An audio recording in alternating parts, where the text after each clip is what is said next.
Ron and Christina here. We're going to take a look at Friday's 8th race. It's on the turf, 1 mile and 1/16.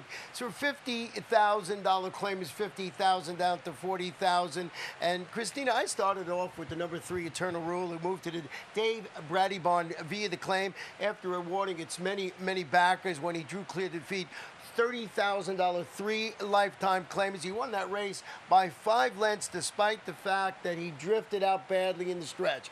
That is the point I want to make. He did drift out badly in the stretch. I want to know how you saw this 8th race.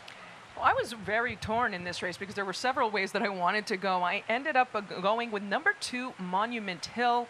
Monument Hill hasn't raced since August. That was at Saratoga for George Weaver. I just really like this 8-year-old's races. If you look at the only time he finishes off the board in his last trio of starts, it was in the Grade 3 Red Bank, and that was at Monmouth Park. That was in May, but came back and ran a pretty good race in his latest start. He was 4th, beaten only a length. I like the horses that he ran against on that particular occasion. Now, very spotty campaign since last March, or since he raced here last winter, but he does love Gulfstream Park. I think quality-wise, if he runs back to those earlier numbers, I think he's going to be tough to beat, and I do think George Weaver can get this horse back. If he can get him back, and I do think he can, I think this horse is going to run big. He certainly loves Gulfstream. He's had 9 previous races here with 4 wins, 3 seconds in the 3rd, so that's 8 for 9 in the money. The other horse I used on my ticket was the 4 Key to Power, stepping up the competition, looking for his 3rd consecutive victory at the meeting, so seems to like it here